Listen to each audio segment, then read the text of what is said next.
First, I want to thank Danny Butler and the Ford Ice Center. Let me get it up here.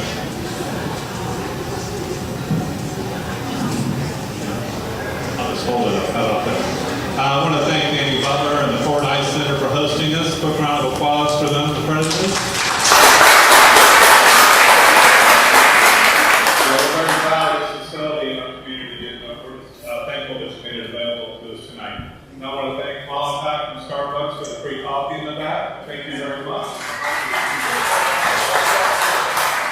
And I'm not sure if you're aware, but the event is sponsored by Crossings National Action Partnership, which we like to call CNAP. And that organization was formed about 5 years ago in February of 2010. Five of us went out: Carol Jocelyn, Pat Carl, Judy Petty, and Melinda Judd. We went to visit with Mary Gunn Nix at the Green Hills Action Partnership, and she really gives a lot of great information on how to get started. And this organization really grown from just an idea that now we have over 1,000 members on communication with. So it's really become powerful out here. We've got a community voice, and there's a lot of organizations out here as well beyond this one. But I think this is just a good center point for us to have a forum like this. And I just want to thank you all for participating in that. We do two main things really within the CNAP these days. The educational committee is one item, and two main events that are run out of that educational committee are the Middle Tennessee Script Spelling. We just finished our second one, sent the winner to the Nationals. And we also do Adventure for the Science Fair, with the Adventure Science Center. We have us all here to do recreation and regional library this past year, so we're very proud of that. And the other committee is the Farmers Market. We have the Farmers Market at Crossings held right here in the park every Saturday, May through October. So please come out and visit the vendors. If you are a vendor or know one, invite them to come and join us. It's another great operation here within CNAP. Now with CNAP, we have a 9-member volunteer board. And the mission of CNAP is to enhance the southeastern part of Davidson County through the combined efforts and partnerships with businesses, organizations, educational institutions, elected officials, the police department, and area residents. So everyone's included in that. So please, if you haven't taken part in it, please come. And again, the operative word in that title is action. If you'd like to come and do something, get involved, we welcome you to become more involved. But please find one of the members with the CNAP shirt and get on the sign-in sheet so we can get your information. Let's see here. I guess we better turn to the main reason that we're here. And I want to do something I hope it's appropriate, but people keep asking me, who should I vote for? Or what do I do to figure out where to vote? So this is my own personal methodology. I'm sure a lot of you have already made your mind up, but if you haven't, here's what I'd like to do. First, I really would ask you to evaluate the background, experience, leadership capabilities, character, work ethic, and communication skills of the candidates. And pick the cream of the crop. Then without that, I don't know that they need to be up there and be on your top of your list. So after you do that, what are the 3 most important topics to you that you think are important for Nashville over the next 4 years? And then look where they stand on each one of those and really make them answer those questions for you. And after you've gone through that scenario, who do you think really can execute on their plan? Who's got the leadership capabilities to take metro government and execute on those plans? That's how I look at it. I want to make sure they got the ingredients to get it done, what's important to me, and will they execute after they make that promise. So that's my little way. Everybody's got a different one, but hopefully that simplifies the process for you. Quick reminder, if you've got a cell phone, electronic device, please turn it to silent or turn it off. And after you make your choice and selection, if you make it tonight, there are yard signs on the way out. You can pick it up and then start helping campaign for them. Go out and tell people why you chose it.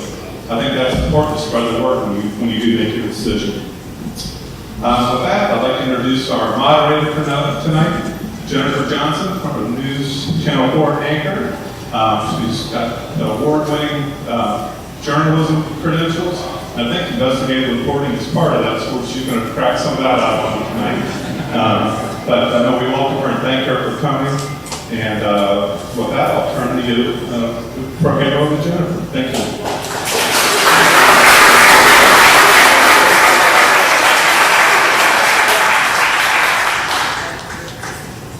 I don't know why Ben said that. He's the one in charge of the timing, which is all important tonight. And so I guess don't be intimidated by the signage. All right. Thank you all, first of all, for inviting me to. I'm actually going to kick this out.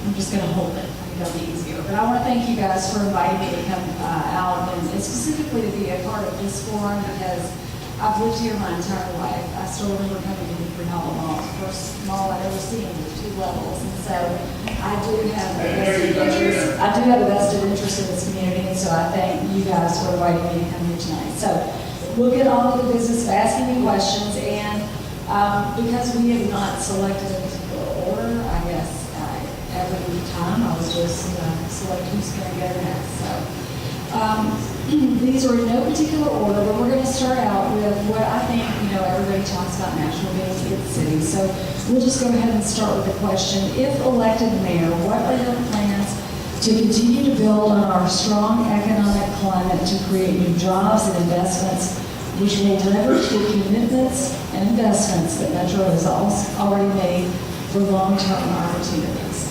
And we will start with Howard Gentry on this one. Great. Nashville has a very strong economy, and that's a good thing. That's a blessing. And we've been able to function over the years, even on a downturn economy, because we have so many facets of our city that are strong. And so it's very important that we keep that going. It's very important that we keep those entities fueled that provide a strong economy for our city.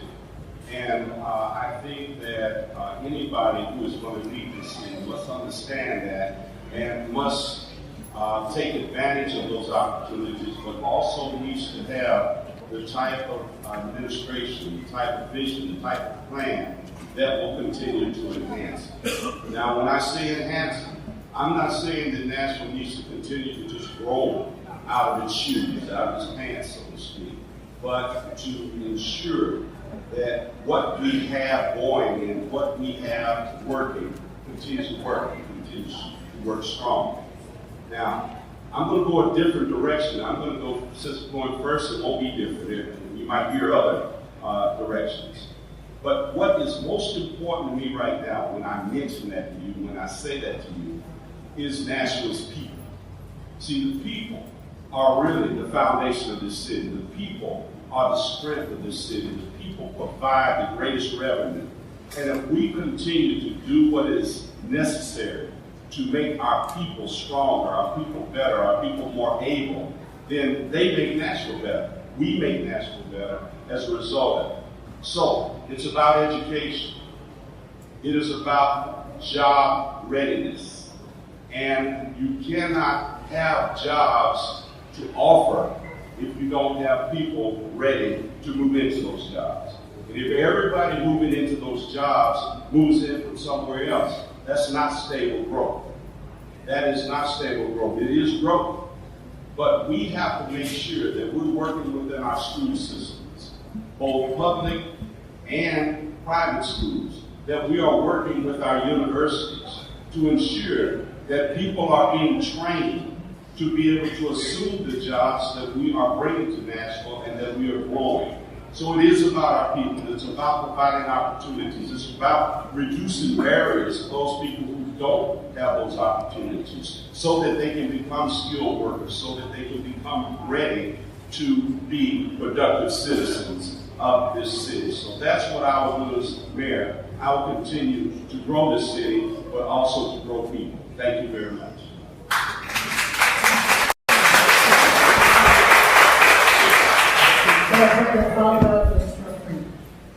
Thank you very much. I'm so tickled to be here. I appreciate, Ben, the hard work you've done in this community, and Alma and all of you that have participated. In terms of jobs and growth, one of the things that I've been talking about for the last year or two, been writing about it, speaking about it every opportunity I get, is that there are opportunities in Davidson County. All the expansions and corporate relocations and jobs don't need to go outside of Davidson County. And there is ample opportunity right here in this neighborhood, growth, development.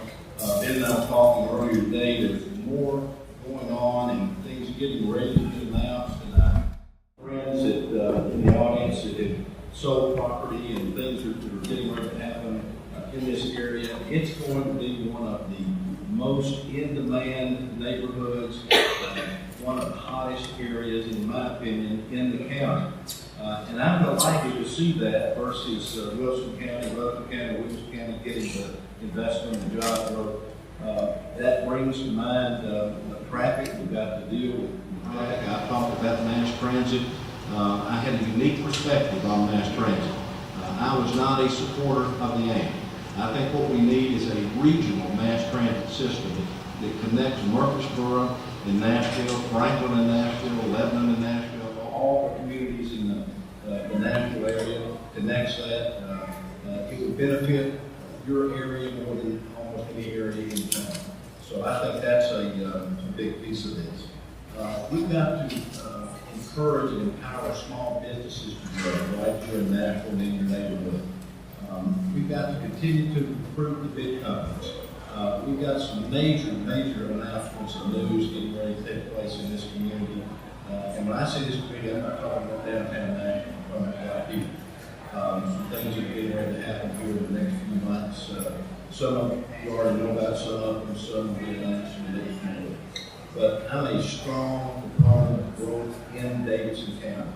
I talked about the #1 job growth county in America. With Williamson and Rutherford County, we're going to do Davidson County going to the top 10.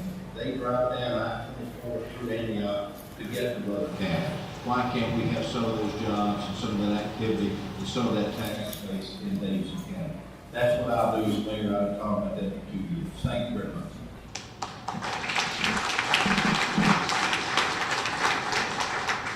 Next up, we're going to hear from Jeremy. My agenda is very simple. I want to run to be your mayor to make sure that everyone has a job that helps them build the kind of life they wish to lead, that they can learn at a school of their choice and send their kids to that school, that they can live in a safe and connected neighborhood, and most importantly, that they can continue to contribute to the amazing success that's happening here in Davidson County.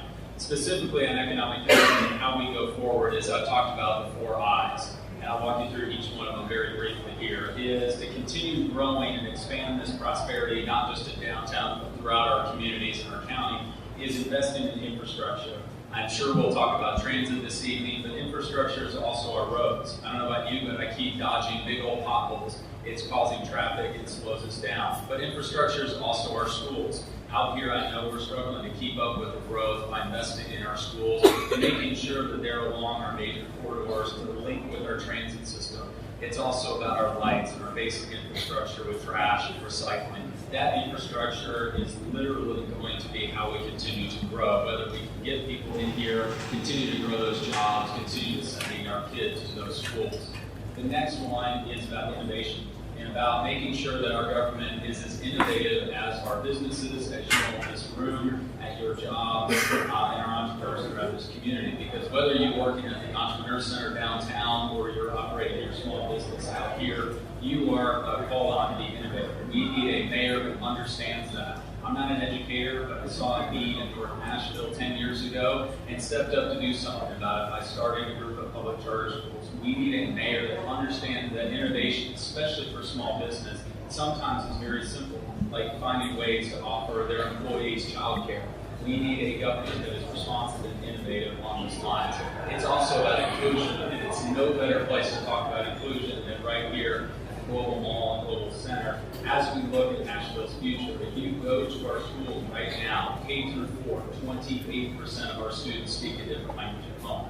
By the time my 3-year-old daughter starts school in 3 years, it will be over 35%. As we think about what Nashville is going to become, we have to look about how we include everyone in our growth. That includes our new Americans, that includes all of our communities throughout our county.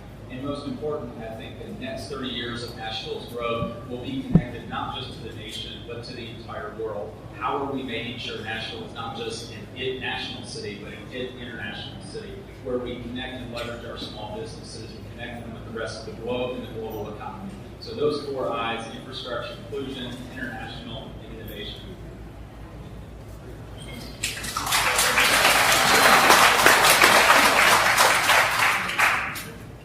All right, next we will hear from David Funk.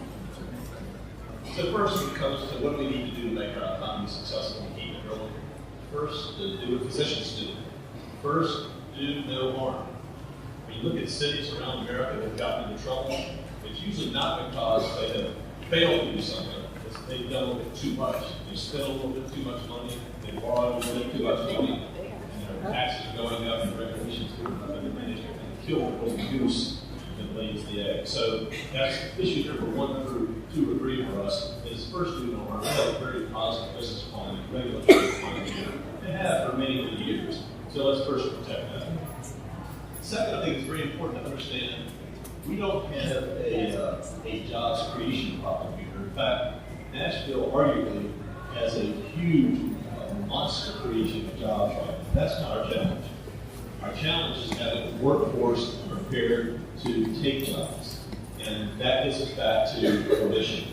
That gets us back to public education. The reason why we have a mismatch between jobs being created and people being prepared to take the jobs is our public schools that are not yet quite performing at the level they need to perform. As I've served, I see Karen Johnson here. I've had the pleasure of serving Ms. Johnson a few years on the school board. And we worked hard to improve the quality of our schools and academic achievement levels. Well, what I found when I was chairman of the school board is that for the school board to be effective, you really need to have an engaged mayor. It sounds maybe counterintuitive because the mayor is not on the org chart, but if the mayor is involved, really cares about the quality of public education, you get a lot better performance out of the school board. I hate to admit that that's sort of how it works. So I hope we have our next mayor understands the reasons why our public schools are not always performing at the level they should be, and also is prepared to expend some real political capital to make our schools better. Beyond that, looking at Nashville, I mean, we're pretty much on fire with entrepreneurism right now. Our economy is blowing and going. Jobs are being created kind of all over the city. And as somebody who has created businesses and run businesses, there's nothing more enjoyable, more fulfilling than creating a job where none existed before, and to feel the pressure every day of being successful so you can be payroll. I look around Nashville, I look at Antioch in southeast Nashville. I can't think of a geography more ripe for entrepreneurial success in the next 10 or 20 years in this place. There's so many hardworking people, what we're sitting in right here, and in the presence of so many new Americans who are so entrepreneurial. I'm very bullish on Antioch, very bullish on Nashville.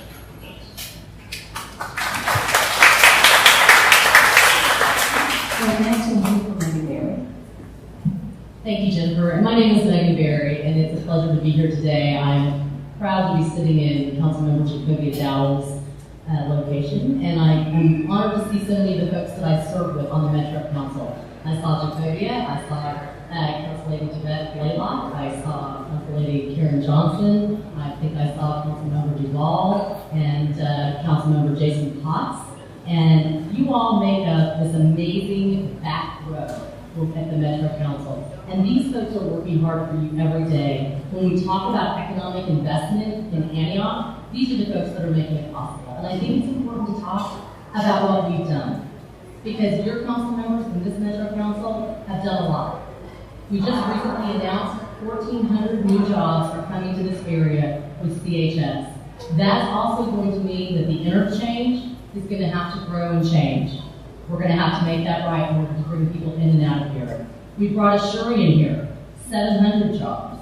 We have a data center from HCA, 150 jobs projected over the next 5 years. And when Ben Freeland says things like, whoever thought we would compete with Cool Springs to bring jobs, I think that's a huge testament to the amazing stuff that's going on in Antioch. We have to continue that. You have some of the best zoned high schools in our community right here. You have a new 600-acre park that is coming online. And with all of this excitement and all of this economic opportunity, the real question that we have to ask is what, as a community, do you want to see come to this part of town? What do you want to see be the community conversation on what is going to get located here next? Because that is going to drive what we need to do for Antioch. And the question that's on the table is what are we going to do with the jail? Are we going to bring a jail out here? And I have heard pretty clear from my council members who serve on that back row, along with the community members in this audience, they do not want to see that jail come to this part of town. All of the economic investment that is coming is because you all have fought for your area and your neighborhood. We're sitting in a perfect example of what is possible. The Ford Ice Center, the library, the community center, the global mall, taking an aging, dead mall and turning it into a place where people gather. Look at all of us who are in this room. We've had a real opportunity to create an amazing place for Antioch to be. As your next mayor, I will continue to invest in Antioch, in the investments that you as a community want to see, and I will be proud to work with all of you in this room to make Antioch a great place that I think it can be.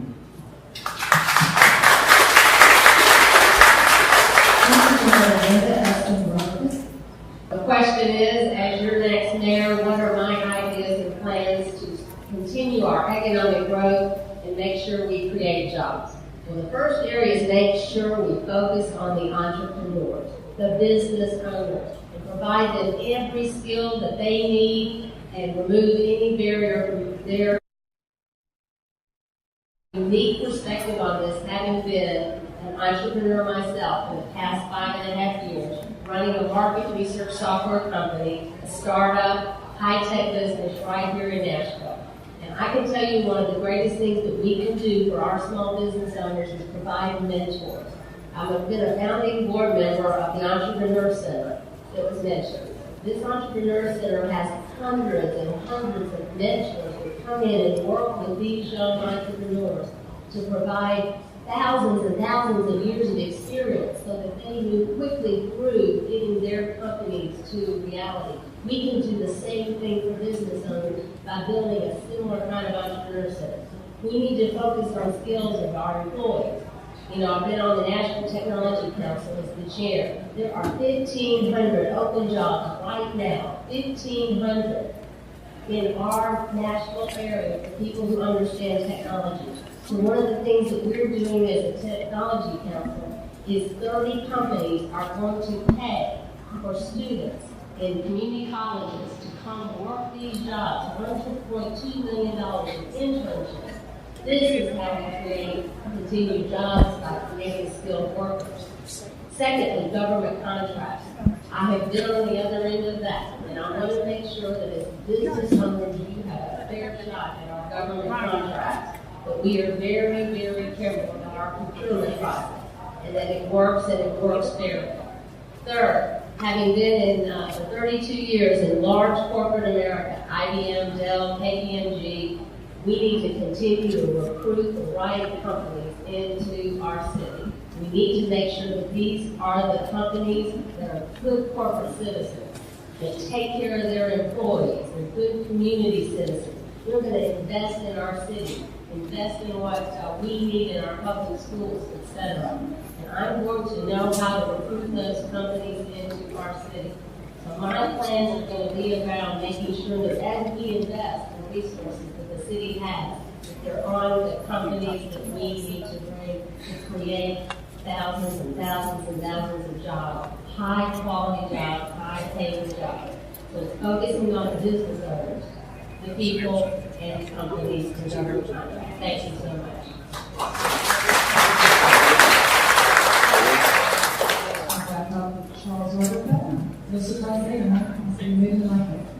This question really goes to the heart of why I'm running. I'm running for mayor of Nashville for two reasons. One, without question, I confess that I want to see the momentum of this city continue, but in a responsible way, in a more diverse way. The second piece of that is, as I hear the conversation from time to time, there's a real misunderstanding There's a misunderstanding that seems to believe that all that economic development and all that investment, not just in downtown but in other places, has benefited every family, every neighborhood, and every community. And in many respects, that's just not true. You go 2 miles from the heart of the central business district of North Nashville, you come 3 miles out Nolensville Road, and in many respects, you feel like you're 50 or 60 miles away. Or you spend time here in Antioch, or in Bellevue, Donaldson, or Madison, and the conversation quickly turns to, we see all this enormous investment going into downtown Nashville, and all of our attention, energy, and resources. But either how does that benefit us, or when is our turn? I think the question for the next mayor is my priority. How we keep our foot on this gas in a responsible way, but now begin to use the dividends from that prosperity to invest in education, transportation, infrastructure, and affordable housing, and to do that in a way that's seen and felt all over the city and all over the county. Let me give you an example. I hear all the time, and I'll hear it tonight, we want government to run more like a business. I can appreciate that given my business background.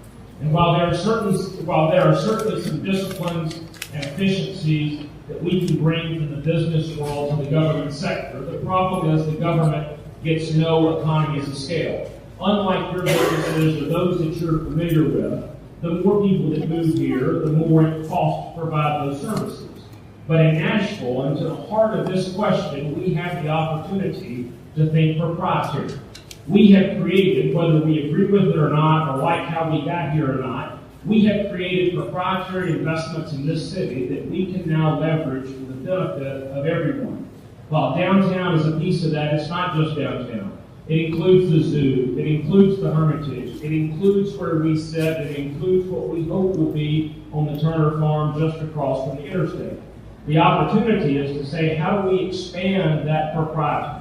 How do we expand those dividends? In this city this year, in 2014, and it'll increase in 2015, we will have accommodated more than 13 million visitors to the city. 20 visitors for every one person that lives here, that will spend $5.4 billion. While that's great for economic development, the ultimate question is, let's make sure that we're taking those dividends and investing back in each of our communities, including Antioch. If you let me, that's what I'll do.